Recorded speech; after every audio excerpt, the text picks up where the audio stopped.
Tonight on Joy News Prime, which is, by the way, free to air, former Deputy Bank of Ghana Governor Dr. Johnson Essieama and 13 others, including the founders of UT Bank and Unibank, granted bail to the tune of 60 million cedis at the opening of their trial on Wednesday. The 14 are being tried in connection with the collapse of UT Bank and Unibank. National Security Minister appears in Parliament to assure of ongoing efforts to discourage the impersonation of national security officials. For us to stop that unfortunate situation where people claim to be working for the National Security Ministry when in fact they are not working for any of them. The minority is meanwhile threatening to boycott the President's State of the Nation address next week over a delay in the disbursement of the MP's Common Fund. We will not participate. We will not allow ourselves to be taken for granted. The police say more persons have been arrested in connection with the murder of a community nurse at Sewa in the Ashanti region, insisting they are not relenting. There are other people we are questioning, and we are hoping that soon we should be able to find the real perpetrators and bring all of them to book. In business, January inflation rate drops marginally to 7.8%. We'll find out reasons for the decline. Between January 2020 relative to December 2019 is 1.4%. I'm Israel Lion. Joy News Prime comes to you live from the Joy News Studio Kokomlimli here in Accra with digital address GA0992539, where we're celebrating 25 years of impactful broadcasting. Stay tuned in. In our first story, a former Deputy Governor of the Bank of Ghana, Johnson Essieama, has been accused by the Attorney General of approving a sum of 650 million cedis as liquidity support for the defunct UT Bank without following due process. The AG, Gloria Ekufu, says the said money has still not been paid back to the central bank. She had earlier in the day leveled similar allegations against Mr. Essieama in the case relating to the collapse of UT Bank. The AG Wednesday afternoon also presented the facts of the case against the former CEO of the defunct UT Bank, Prince Kofi Amwabeng, and 4 others who have been slapped with 42 charges, including willfully causing financial loss to the state and fraudulently causing financial loss to the state. Court correspondent Joseph Akable reports the defense lawyers have described the case against their clients as lacking legal basis. A total of 110 charges have been leveled against 14 persons. The Attorney General's office explains contributed in various ways to the collapse of the 2 indigenous banks, Unibank and UT Bank. She explained that their actions related largely to how liquidity support that was presented by the BOG to assist the ailing bank was mismanaged, with some amounts remaining outstanding. She summed up the case of the state. Then the defense lawyers made an application for bail. Dr. Ayine, who represents Kwabena Dufo, who is one of the accused persons in the case relating to the collapse of Unibank, first had some comments regarding the case filed by the state. He says it's a misunderstanding of the law, insisting that when someone takes his money to a bank and he feels that the managers of the bank have mismanaged it, it amounts to a breach of contract and not a crime, as was the case. He also accused the Attorney General's office of criminalizing the Bank of Ghana's legitimate duty of offering assistance to ailing financial institutions. The Attorney General declined to respond, saying that the state reserves its right and that at the appropriate time in the course of the trial, if they ought to respond to that particular application regarding whether the case that have been filed is appropriate or not, they will respond to it. The court fixed bail for the accused persons at an amount of 60 million cedis, with 3 sureties, 2 to be justified. What this means is that 2 of the 3 sureties are required to submit title deeds of properties worth the amount of 60 million cedis before the accused persons will be allowed to exit the court. The 2 cases have been adjourned for case management conference and disclosures to also take place. Reporting for Joy News on the Law Court Complex, my name is Joseph Akable. The National Security Minister Albert Kandapa on Wednesday appeared in Parliament to assure of ongoing efforts to stop the impersonation of national security officials by unscrupulous persons. Mr. Dapa, who had been invited to respond to questions on when a national security policy document will be put together to help boost security in the country, said work on the document has been ongoing since 2017 and will be ready by the end of the year. Speaker, the policy will provide a framework for us to identify national security threats, national security challenges, and how we will organize ourselves to manage and address those challenges. We do not, in fact, need to wait for the policy to address the concern that the honourable member raised with respect to people claiming to be members of the national security outfit, when in fact that is not the case. And on a day-to-day basis, we're working hard to address that particular problem. It isn't something that may find express mention in the policy document, but it goes without mention that there is a need for us to stop that unfortunate situation where people claim to be working for the National Security Ministry when in fact they are not working for any of the security or intelligence outfits in the country. The majority leader of Mensah Bones, who had earlier indicated he had tried fruitlessly to reach him when he delayed in showing up on the floor. The Minister for National Security, the Speaker, have been scampering all over looking for him. I'm not getting him. So we can begin with question number 658.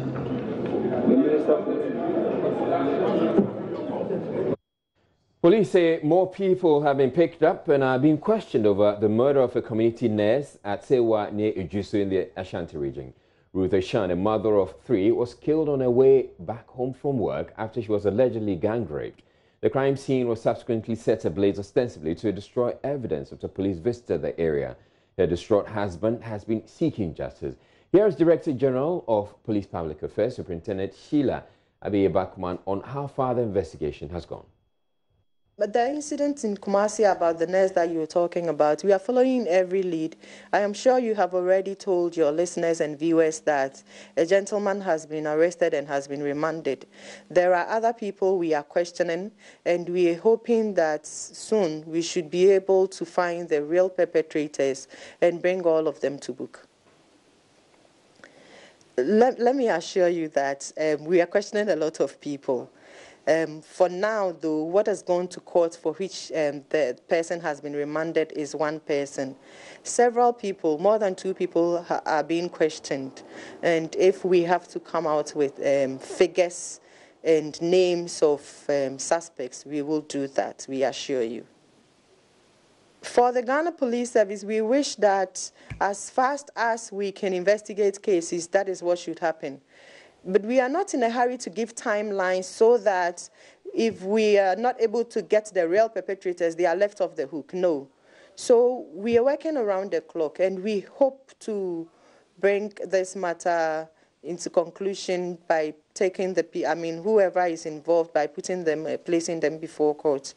So we will not be able to say today or tomorrow, but we are really working hard at it. She is also assuring police are on high alert despite reported cases of violent crimes recently. Otumfuo Setu II, who was represented on Tuesday at government's town hall meeting by the Bantamahene, raised concerns over security in Kumasi and the Ashanti region as a whole. For 3 months now, we've heard some murders have been going on in Kumasi mysteriously. And so far as we are concerned, the police, who are responsible for our security, haven't talked about it. Now, we know that in the Western democracies, what usually happens is that when these things happen, the police, they come out to solicit for help. At least they make the citizens see that something is being done about it. But we in Kumasi have seen that nothing is being done about it. For since last year, October, when these mysterious murders started, we haven't heard anything from the police.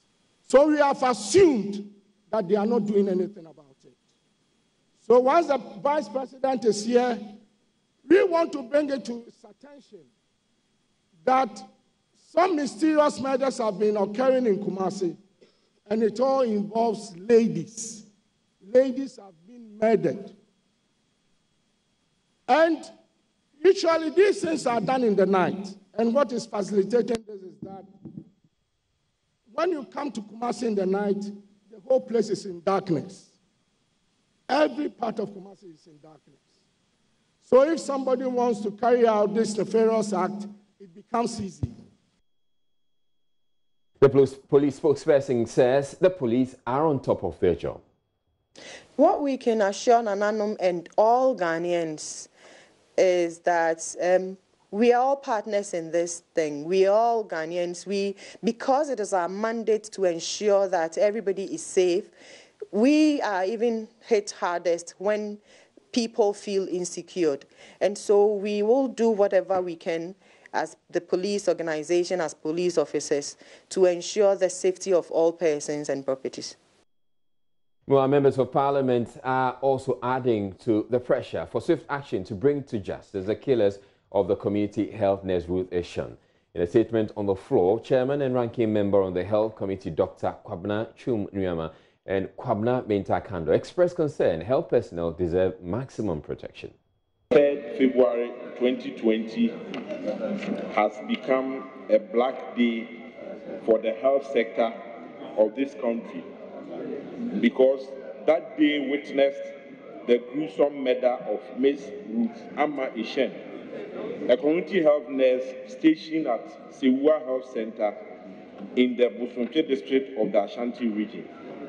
Mr. Speaker, what makes it much more painful is the fact that this hard-working nurse met her untimely death while returning from work at her duty post.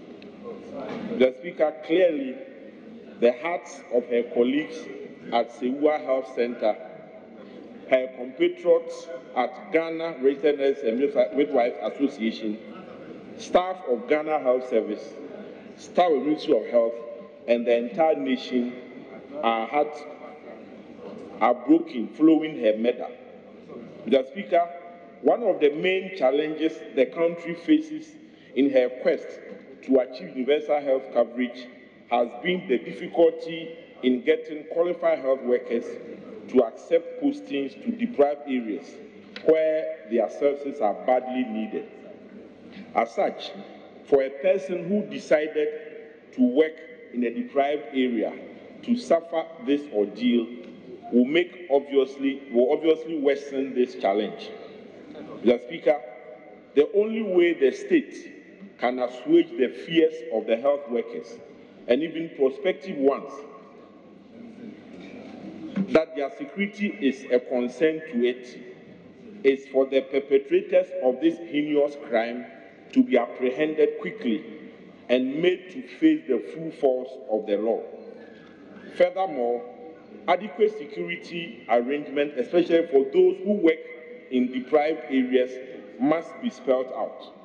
Mr. Speaker, on behalf of your Committee on Health, I wish to crave your indulgence to invite the Minister for Interior to brief this House on security arrangements being made to protect health workers at their duty posts, especially for those in deprived communities like our late colleague.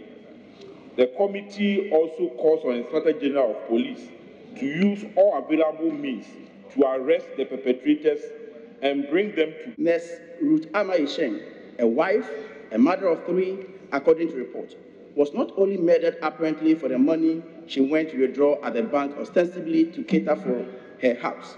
She was also gang raped and left dead in a pool of blood. Her murderers, by their barbaric act, have left 3 children motherless and a nation shocked, in pain, and traumatized.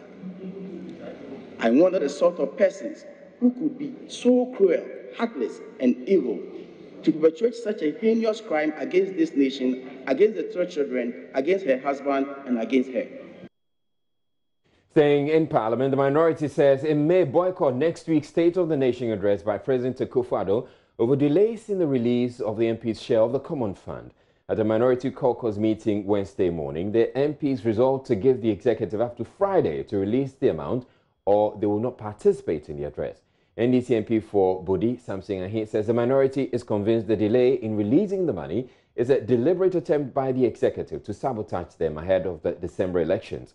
But second Deputy Majority Whip in Parliament, Moses Enim, says the minority is being childish. This morning, we, the minority members of Parliament, met, and we have realized that the government has taken a decision to deprive members of Parliament from working effectively in our various constituencies. We are saying this because close to 2 months ago, the government released District Assembly's common funds to the district assemblies, the third quarter. As we speak, we don't know when they are going to release the MP share of the common fund. And this, we see it to be a deliberate attempt on the part of government to stifle us from, being election year, they think that when they release our monies to our district or constituencies, we'll get resources to work. And that is why they have taken that decision to deprive us from resources to work in our various constituencies. So we are giving it up to Friday. If we don't hear anything realistic, we will consider boycotting State of the Nation address. It is seriously on the table. Is it just the minority MPs that are affected by this, or we have not? All members of Parliament have not received. But as you know, if the District Assembly fund is released, if you're a majority, you are seen to be working, because the monies are disbursed by the district chief executives, and the majority members of Parliament have influence over where to send the resources to. And so it is the minority people who are suffering. We are actually suffering. And that is why we are just cautioning the government that they should, as a matter of urgency, release our third quarter. We're not even talking about fourth quarter, third quarter, which ended last year, September. So when you say boycott it, what exactly does it mean? We will not participate. We will not allow ourselves to be taken for granted. In a serious democracy like this, we don't even have to say this. What are we telling the others? We all know the constraints in the economy sense, and we are managing to make sure we build the foundation of this country in terms of the economy, have our independence in terms of the economy, working hard to make sure we have all the financial positions to do a lot of things. So also there are others. There are people who are employed all these years from years back, government upon government. Go to talk to teachers. When a new teacher is employed, the number of months it takes the teacher to be paid. Go talk to national service people. Go talk to other people. Are we also saying that they should say they wouldn't go to work because maybe he's a beginner of work and the process to pay his salary is going through?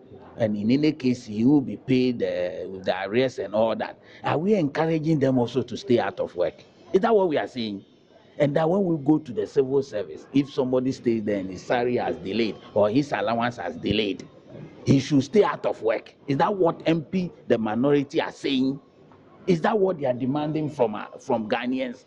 You see, I'm constrained to say that this is juvenile.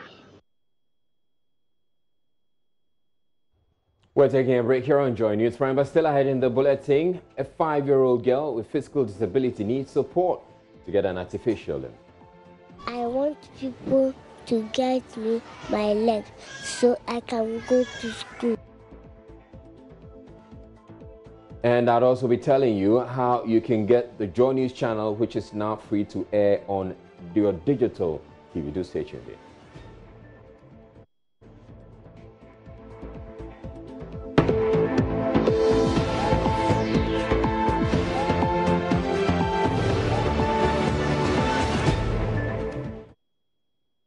Now, residents in Nkonya, Esechere in the Biakoya district of the Oti region are unhappy about the inadequate supply of potable water to the community. They have, as an alternative, resorted to the use of unwholesome water from a stream. They are therefore appealing to the government and benevolent organizations to provide the community with enough potable water. Fred Kwame Asare has more. Nkonya Esechere is a predominant farming community in the Biakoya district of the Oti region. The community, which has a population of about 1,300, is challenged with inadequate potable water supply. 2 out of 3 boreholes constructed to serve the community are unable to produce water. A mechanized borehole provided by an indigent, which could have salvaged the situation, is also malfunctioning. Emmanuel Visu is the assembly member for the Nkonya Asatri electoral area. This is the only borehole pipe that the whole community rely on it. The rest 3 are not functioning, simply because 2 are not functioning well, and then the third one too, which has been mechanized during Harmattan season or even the rainy season itself. We don't have enough water down under the ground. Even the hose that was deeper inside, when it comes to time that we have to fetch it, the water always goes down and leave the water hose. So the community can stay about 3 or 4 days before the water can meet our hose and then meet the hose before we can fetch it. However, the Kpando water system also extended supply to the community, providing 2 fetching points. One of the standpipes had been disconnected for non-payment of bills, while the other hardly flows.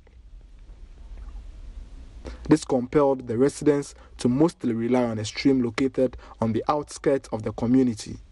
They walk about 3 kilometers to fetch the stream for domestic use, a situation which robs them of productive hours. The residents say though they are aware the water is unwholesome, they can't help but rely on it.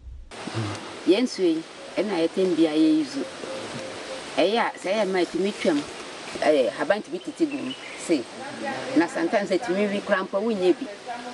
Wait my now every sometimes let me at home I think right me. Community elders have expressed concern about the inadequate potable water supply to the area. They fear the continuous consumption of the stream would have dire consequences on their health.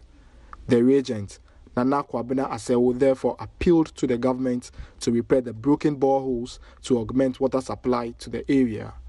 Dibe me awakpere meang eye me ajrado nami ne anyola me adi politankide abade jinami vo emi kuole kiera ele dolele na me avio ple me asio tani nyebe ale me avi de kaba wo de kanami ne mba wo suswe na mi ade me aji ta me de kuku be jidudu ane pere miang be wa ba we nami.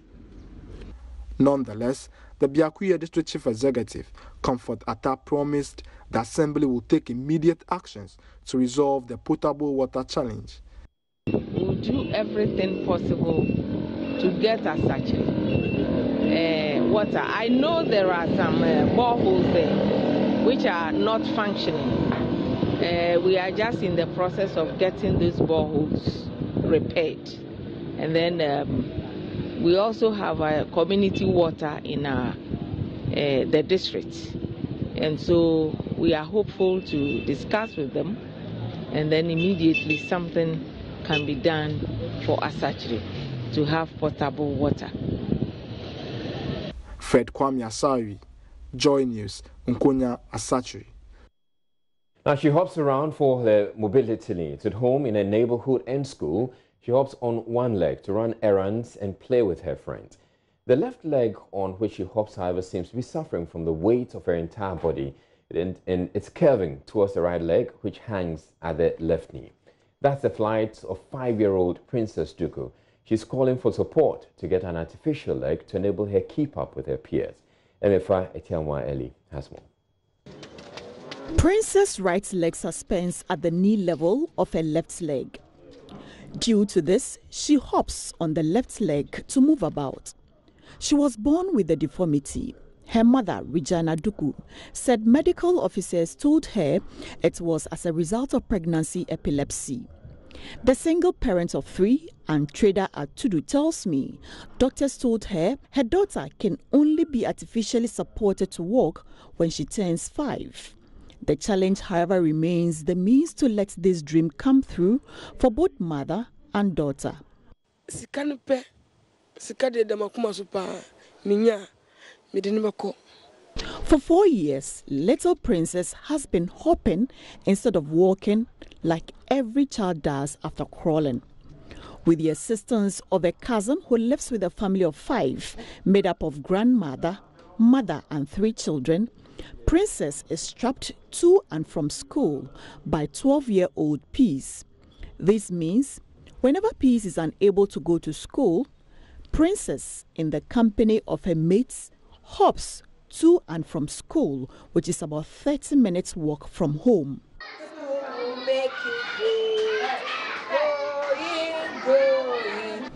Princess schools are the Malamata Home School, a daycare center for less privileged children. Princess schools are the Malamata Home School, a daycare center for less privileged children, mostly of porters, also known as Kayayes. Here, Princess clandestinely finds support by her friends to participate in activity lessons and during break time. Madam Alberta Mwabi Adoglan is the founder of the facility, which gives free education to these children in the community. It is very challenging. Sometimes when volunteers come and we are outside, she doesn't even want to come out because she's afraid she will slip. And this morning in particular, when she was picking her food from the kitchen, she slipped and fell. That creates an intimidation for her because normally when we want to move out as a group, she doesn't want to come out. Psychologically, it's not good for her. She feels inferior to the other children. Though Princess seems used to her mobility challenge now, she however wishes to walk and run around just like her mates. I want people to get me my leg so I can go to school. And jump to the corner. La la la la la la la la. Oh, clap your hands and stamp your feet. Then a little lap around. Until you heed her call, Princess is likely to keep hopping for the rest of her life, with all the attendant limitations and complexes, as she grows up into a woman. No contribution is too small to give Princess an artificial leg to enable her move around. All right, so do help Princess if you can. We're taking a break to bring you business. And coming up in business, general inflation rate drops marginally to 7.8%. We'll find out reasons for the decline. The month-on-month inflation between January 2020 relative to December 2019 is 1.4%. All right, it's time for business, and Sandra and myself can be seen on your digital TV. I'm tempted to say hi.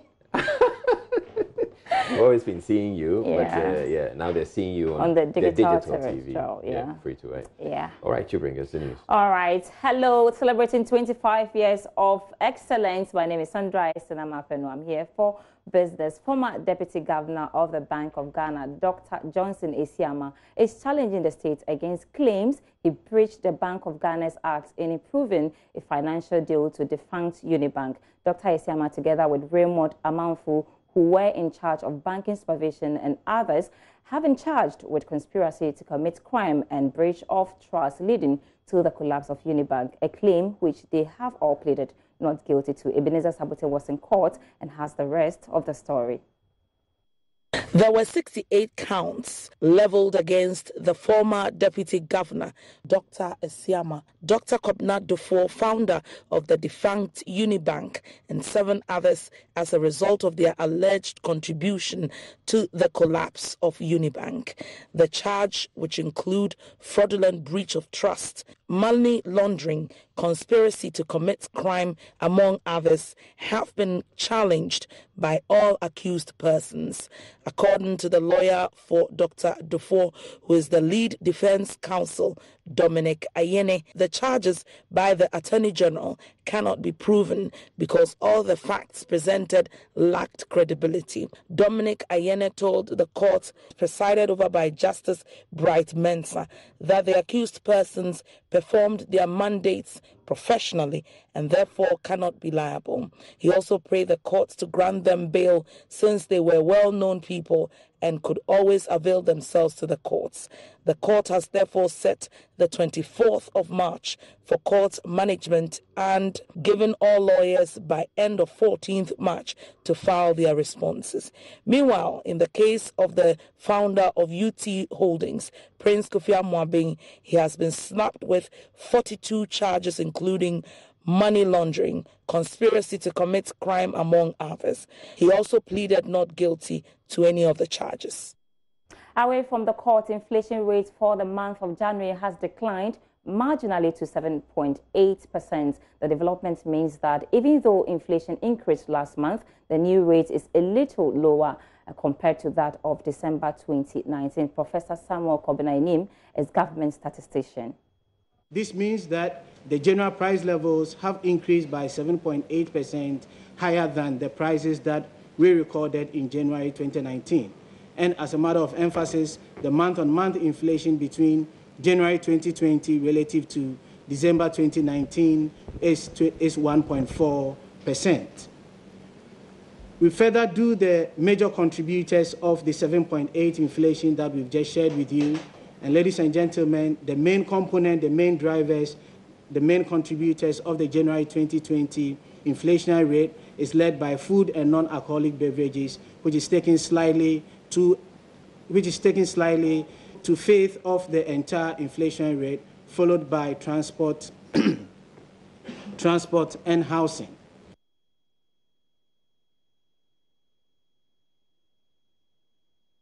In other news tonight, the Peasant Farmers Association has called for more investment into agricultural storage facilities. The association says the current warehouse capacity under the One District, One Warehouse initiative is insufficient to address post-harvest losses. This follows a recent report by the Agriculture Information and Communication Company, ISOCO, which indicated food prices went up in various markets in January. There's more in the following report. According to the January Food Commodity Report by ISOCO, food commodity prices had shot up within the month of January, with tomato recording the highest price increment of 26.77% to trade at 500 Ghana cedi, 50 pesos per carton. This increment in food commodity prices ISOCO attributed to relative scarcity of food items due to poor post-harvest management of food during periods of bumper harvest.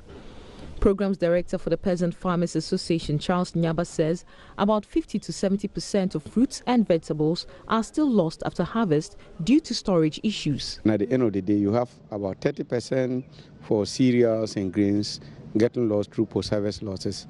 For fruit, tuber, we have about 50 to 70% getting lost through post-harvest losses. So you realize that during the period of September, October, November, food prices are always very low, simply because farmers want to dispose it off. If they keep it, they might lose all. Personally, I have to quickly sell off my maize and rice because the storage spaces were not there. So now the few people who are able to store it up now expect to get higher prices because they would have lost about 50%. And then the 50% loss, they need higher prices to compensate for that. Despite government interventions such as the One District, One Warehouse, Mr. Nyaba says more investment from both government and the private sectors needed to mitigate the challenge. One District, One Warehouse, most of the district where these warehouses are situated, 2-3 farmers will be able to fill those warehouses. They are not enough.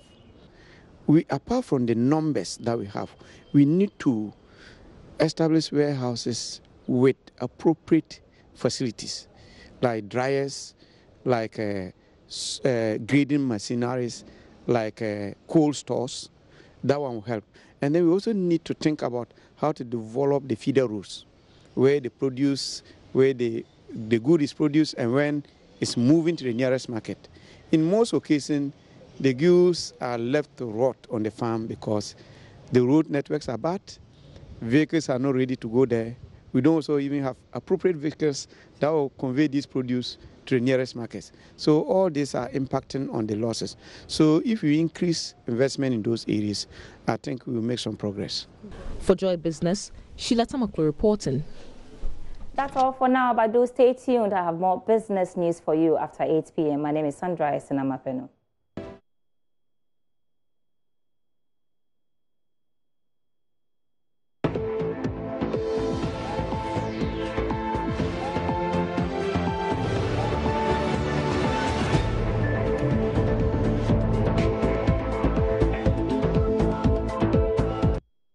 Former President John Agyekum Kufuor is calling on anti-new register campaigners to desist from picketing the Electoral Commission and allow the election management body to perform its constitutional mandate. The former president said using militancy as a means to express displeasure about the work of the EC is tantamount to throwing out the constitution. He advised anyone who is dissatisfied with the work of the EC to resort to the Supreme Court for resolution and not to use protest. The call came when the pressure group Mass Action Committee called on him at his residence to add his voice to the compilation of a new voters register. Anything done outside the constitutional procedure, I believe, would run counter to the wishes of the people generally. So welcome, I've heard you, and I would say I believe the people generally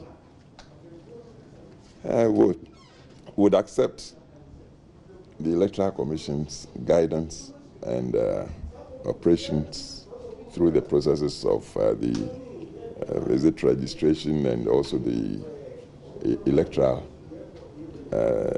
procedure. So this is what I have to say now, and I would urge anybody who feels so very strongly about what's happening and who feels the Electoral Commission is not getting it right to take out militancy. You don't try to occupy the Electoral Commission just because you do not see that it's doing its work the way you think it should do it. You do that, then you are running counter to the Constitution, running against the grain of the people's commitment to uphold and sustain the rule of law. So this is what I would have to say now, and I hope Ghana will be guided by the spirit and letter of the Constitution. Thank you. Atiq Mohammed is Executive Secretary of MAC, who led a team to the former president's residence, and he explained the motive behind the visit. We've come to a point in our democracy where there are concerns about the current electoral register we have. And the Electoral Commission, having done a wide range of consultations, came to a conclusion that there is a need to have a new voter register. Some have expressed disagreement. And as a civil society organization, we went into the issues, we interrogated the concerns of the Electoral Commission, and we recognized that the issues are way deeper than those that have been said in the public. And these issues border largely on the technical viability of the IT infrastructure that we use to run our elections in this country. So, having understood the issues the way we do, we decided that it's important to share it with the majority of Ghanaians who, for the most part, do not have the opportunity to understand the details. We held a press conference and explained the issues as we understand them. And we felt that it's important to have further engagements, especially with major stakeholders like yourself, statesmen, people who have handled this complex republic before. So our presence here today is to share with you the fact that we have interrogated the concerns, we have looked at the facts, and we have come to the conclusion that we do not only need a new register, but it is an urgent necessity. The Chinese embassy has assured Ghanaian students currently affected by a lockdown in the country following the coronavirus outbreak are safe. The students in recent weeks have appealed for the government of Ghana to evacuate them back home. The appeal has been supported by the minority in parliament, which has criticized government for abandoning them. Spokesperson for the Chinese embassy, Dr. Zhu Yinghuang, however, says universities and foreign offices in Wuhan and other cities have been given sufficient food and medical support since the outbreak of the epidemic, now known as COVID-19.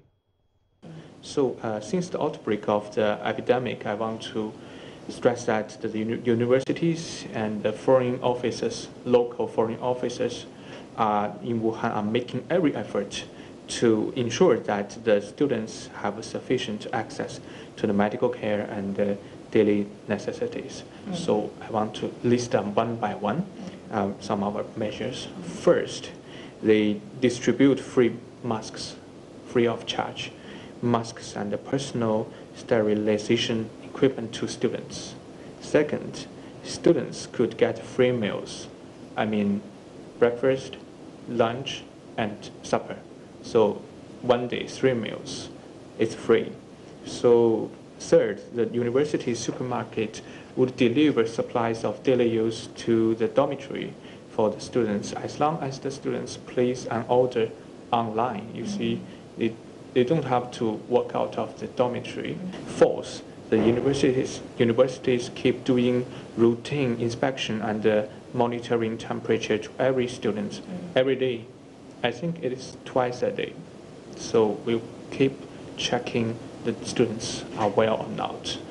And fifth, the Chinese government has published 24-hour English-speaking hotline for the foreigners, especially for the students. If they have any problem or any hard time, they can just call the hotline and people will respond in the first time.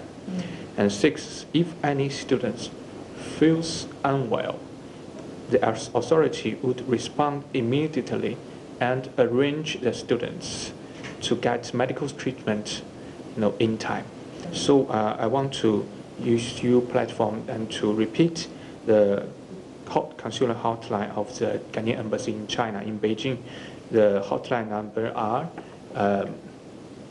0086, that's the national number, 186-120-84232, and 0086-186-129-59040. But while I see there are a lot of interventions, but we've had consistently concerns and calls from the students asking the Ghanaian government to evacuate them. Are you suggesting then that they are okay there than coming to Ghana? I think in Wuhan and in Hubei province now, the situation is totally under control, and we are supporting the necessities, the medical treatment. We have the capacity to provide the food and the medical treatment, as I just said. So that's the situation now. So I think Ghana or other countries, the world community, international community, could follow the suggestion by the WHO now. The WHO is not recommending the people to have mass evacuation now. Yes. Now, the debate over the MPP government's economic performance continued on the second day of the results fair, which formed part of Tuesday's town hall meeting. Vice President Dr. Mahamudu Bawumia's claim of economic success attracted most patrons to the Finance Ministry's stand at the fair. Visitors got the opportunity to listen to experts from the ministry help their own analysis. Nane Ajima has been listening to the views of some undergraduates at the KNUST Economics Department and filed this report. And the primary balance, which was negative in 2016, turned positive in 2017 for the first time in almost a decade, okay, and remained positive thereafter. Mr. Wellington, a staff of the Finance Ministry, takes visitors of the stand through the economic gains so far. And our rating upgrade from B- to B by Standard & Poor's in over a decade in 2018 and reaffirmed in 2019. The reason was that this was on the back of fiscal consolidation. The 3 third-year students of the Economics Department present appreciate the figures but doubt impact on lives of the people. Reflecting, because with here it's showing that it's 7.6, it's actually reduced. But to some of us or with the individuals, prices are increasing and they are not seeing anything. People are complaining that prices are increasing day in, day out. So I don't think it's really reflecting. Do you have similar thoughts? Yeah, I have similar thoughts, but that is hers. Yes, but I'll talk about the macroeconomic indicators.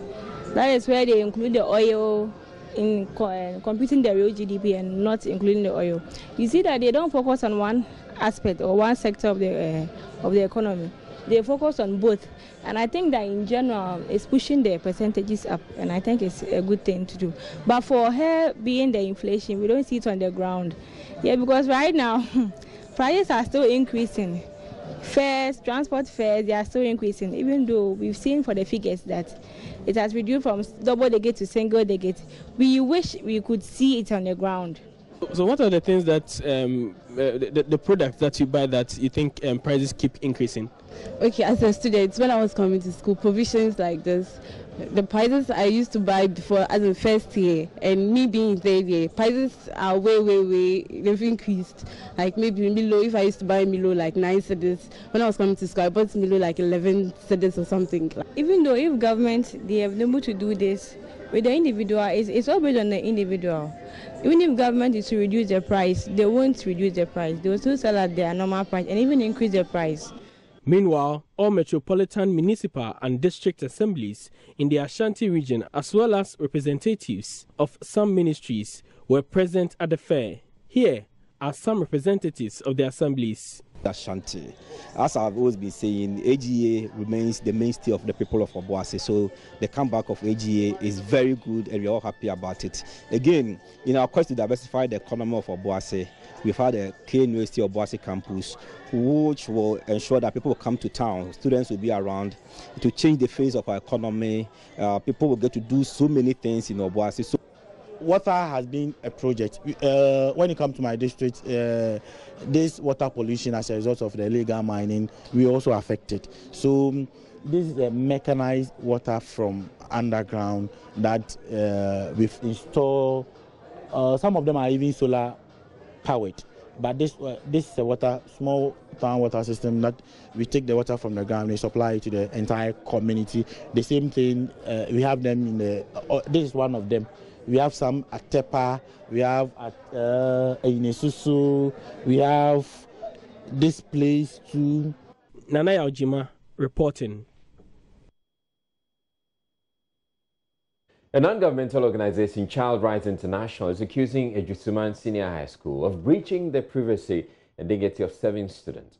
The group of girls have been at the center of public discussion since a recent video surfaced with the students passing unsavory sexual comments. The school's board listed their names in a letter to the Ashanti Regional Director of Education, sacking them from the boarding house. However, addressing the media at a news briefing Wednesday, Executive Director of Child Rights International, Bright Appiah, says making the names public may not only have fatal consequences, but also amounts to breaking the law. When issues of this nature happen, there's a way and manner that we need to handle it. Therefore, parading the student in the presence of other students as a way of providing discipline or punishment to them, we would also condemn that act. Where school authorities paraded a student in front of other students. Then again also publishing the names of the student in the communication that they issue to the press and any other person will also condemn that act, because indeed it goes against the right of every child to dignity and privacy. Even within our juvenile justice system, when children commit offense, even if it is murder, the law requires that the privacy and dignity of these children must be kept. It should not be exposed to anyone. Even the court, when they are sitting and they are discussing issues relating to children, the law do not require that their privacy and dignity must be exposed, or we should not carry out an activities that would degrade their fundamental human rights. The Executive Director for Child Rights International, Bright Appiah, says they are ready to prosecute school authorities for breach of privacy if the students seek that redress. Publishing their names is purely a criminal offense. But we are saying that there are laws and regulations that govern the welfare of children in this country. So if you want to engage the process, then engage it well. If you want to give them punishment that fits the offense that they have committed, then do it well. Don't do it in a manner that violates their fundamental human rights. That is all that we say. We are not against the decision of the authorities, but the manner in which they went about it, and that is what we are complaining about. And everybody, the press, they are mentioning their names everywhere. All of them, the classes that they were, all that you have done is that you are exposing them to harm. So if a school, a formalized institution mandated by law to train our children, and if they commit offense in that environment, you have the audacity to publish the names of the children, then that institution must also stand trial. If the children are interested in pursuing this aspect we are ready to help assist them to do it. Elsewhere, authorities of Wesley Girls High School in Cape Coast are appealing to government to complete the Assembly Hall project abandoned about 14 years ago. Headmistress K. Opong Ankoma at the 18th Speech and Prize Giving Day celebration said the abandoned projects overburdens the students as they have to, on a daily basis, either stand in the sand for assembly sessions or turn the dining hall into an assembly hall. Richard Kojunyako was there and has come through with this report. Years of girls' education, reflecting on the past. The headmistress of Wesley Girls High School, K. Opong Ankoma, during the 183rd anniversary of the school, made a passionate appeal to government for the assembly hall of the school that has been abandoned for 14 years to be completed. She explains the development burdens the students and makes them uncomfortable. I am appealing for the assembly hall project, started in the year 2006, to be fully completed to save the poor girls from having to stack all tables in the dining hall and convert it into a chapel every Sunday evening. Immediately after church service, these frail girls have to have the task of converting the chapel back to a dining hall before they can have their supper. You may wonder why the lawns on which you are seated are bare. They are the results of the girls standing every day of the week for morning assembly.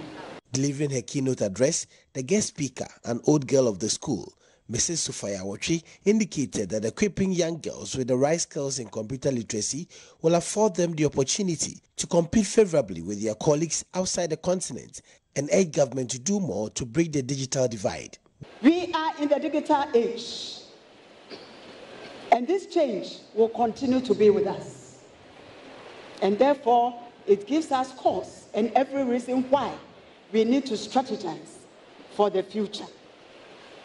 Therefore, the kind of education we give to our girls in this era should prepare them for the future. Wife of the Asantehene, Lady Julia, also an old girl of the school, donated a 32-seater bus from the Otumfuo Charity Foundation to the school and assured the foundation was holding discussions with the Ministry of Education to help provide accommodation for the staff of Wesley Girls. We have also brought with us a 32-seater bus, which we donate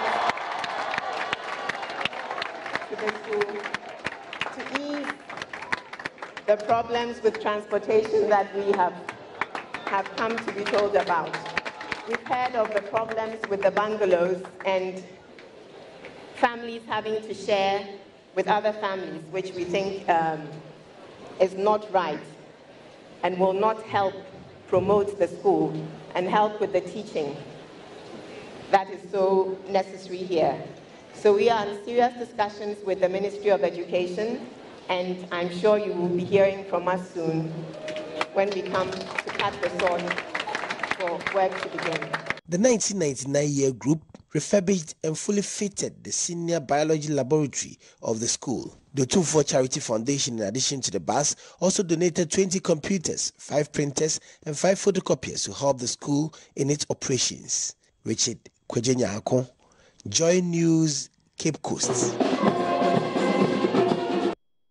The New Patriotic Party in the Upper East region says the minority in parliament is deliberately trying to sabotage government's effort to start the Pwalugu multi-purpose dam and irrigation project.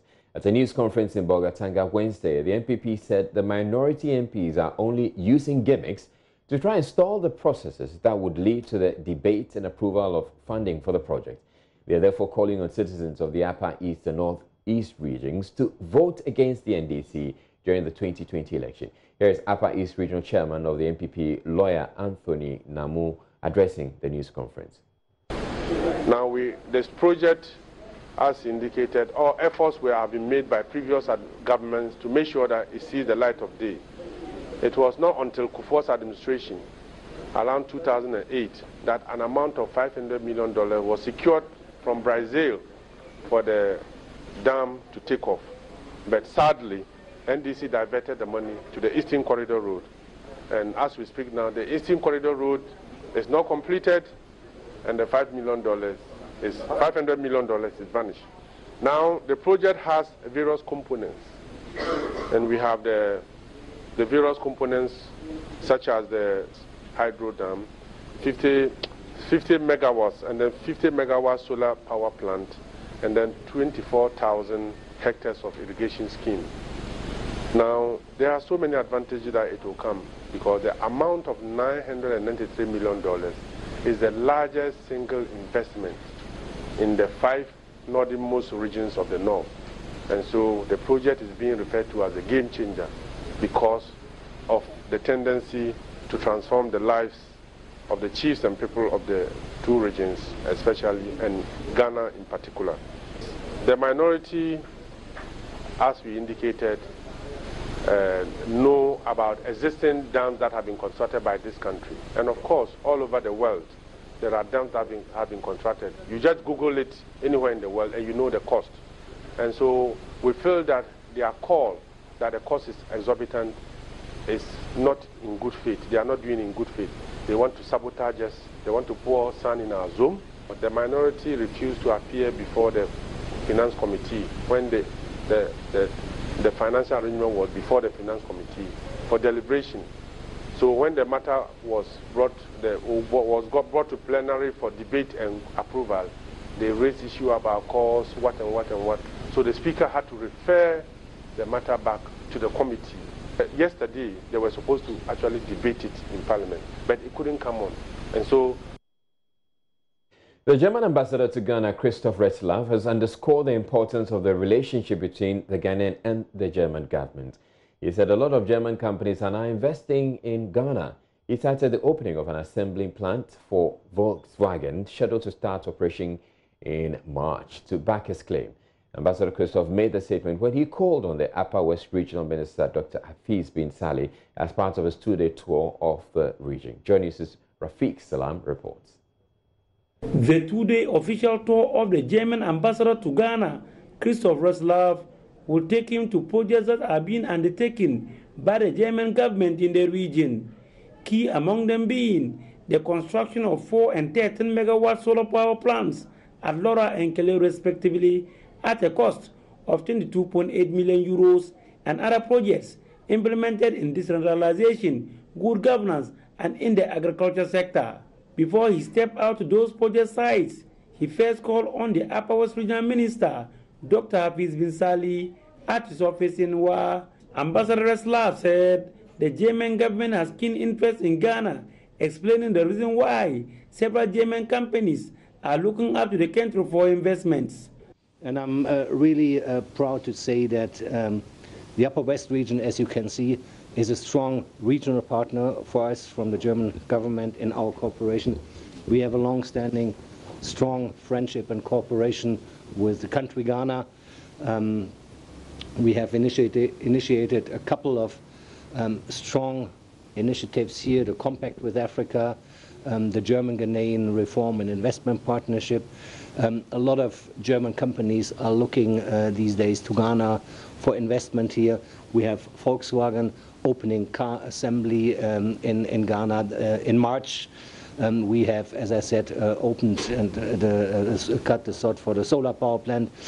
We started construction of energy to waste project close to Kumasi 2 weeks ago. So you see there's a lot of substance in our bilateral relations, and I'm happy to be here with my team to strengthen and to foster our cooperation also with the people and the administration of the Upper West region. Upper West Regional Minister Dr. Hafiz Bin Salih, on his part, appealed to the German ambassador to help facilitate sister-city relationship in cities between the two countries and also help build the capacities of the human resource base of public sector workers in the Upper West region.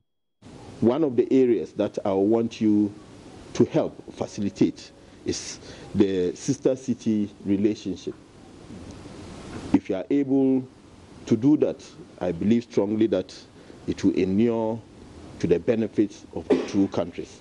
We have a number of towns in the Upper West region. You can link us to some cities in Germany so that that friendship will be there. Most of our staff need to enhance their skills in areas that would aid in our development. And once you have the capacity I think that you should focus on that area as well, so that officials from assemblies and even the RCC, the Regional Coordinating Council, would be made to undertake some refresher courses to up their skills. A request that the German ambassador quickly noted, saying it was worth pursuing. And I will also look, of course, into your proposal to bring cities together by city twinning or city partnerships here. I think that is also a very good way to enhance and strengthen our friendship. Reporting for Joy News, Rafiq Salam. Wa.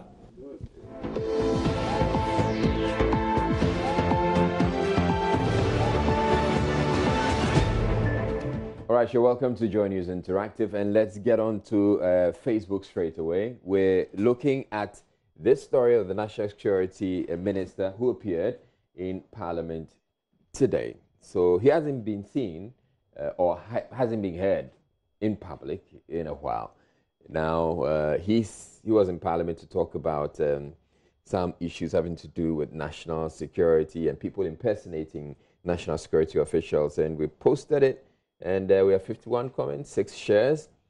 Kobe says, Senior Minister, okay, no, we're going to skip that. Nicola says, just one SHS girls have been deboardized, and this one is still enjoying his ministerial position. Joy News, is it intentional to bring this man here for people to make fun of him? No. So he's had something to say in Parliament, and we're sharing, just like we do all other stories that we have. And the councillor says, I'm sure those documents are with the slay. Okay, moving on. Minister, take the document. All right, not quite. Okay, it looks like we'll just have to skip this one. And probably should be talking actually about the fact that Joy News is now available on the digital terrestrial platform, so you can actually get to watch Joy News without necessarily having to go through the box or needing a box to get to do that. And as I indicated earlier, the 2 Adom TV channels, or previously there were 2 Adom TV channels on your digital TV. One of them is now Joy News, so you can just switch to that. Then there's also the case of the bank collapse. 2 of the, 14 officers or 14 officials were charged in court today, or they were in court today for the beginning of the trial. And so Joseph Akabile covered that for us.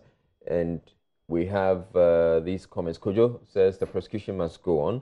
Benjamin says reckless government. If liquidity support given by the NDC government had been mismanaged, as you claim, is that no reason to convert those funds into equity shares in the bank to enjoy the management until you recoup your money? There are 2 replies there. Let me see what people have had to say there. Whilst we get the replies to load, Don Francis. All right, so Benjamin Esuman. Anoche says, you think liabilities are converted so easily to equity just like that? Don Francis says, forget the content. I like this journalist. Who's that?